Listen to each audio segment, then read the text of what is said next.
we started talking about the name, Brenda Draney was part of our collective at the time. She was the founding member with myself and a few others.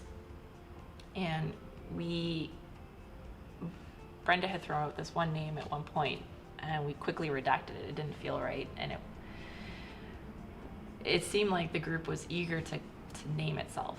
And so we took a little bit of time to kind of flip back and forth, and we had talked about the current early on. The current was a word that we brought up right away because the city is navigated around this river, around the North Saskatchewan. And we know that people are always coming to the river for sustenance. And so we wanted to make sure we honored, the deep past and the current and the future tense.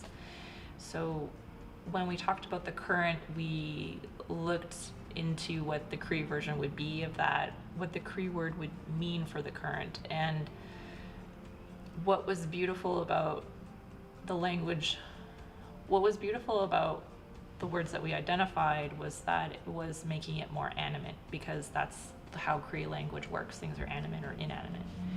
And we chose ociciwan because it represented the current that comes from there.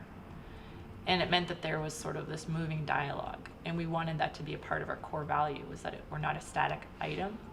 We're sort of a part of a continuum. There's been so much work that has been here in the city before we founded as a membership, as a core membership. We wanted to honor those voices. And so we felt that by talking about being a current, or the current that comes from there, was really about moving forward something that came from before us and something that we can move on and pass on to others as well. And not only did we love the way that it looked, too, visually, the Cree syllabics felt very powerful in its imagery. And so it just felt like it could very easily be your logo. And then it just became very fun. We could talk about the current news, the current exhibition, and it really seemed like it was a word that we could make more mutable, which is like water. And water is just always a foundation that we've always reflected on all the time. So it was beautiful that we could implement that into our name, and that the name could itself be much larger than what we were in this very moment.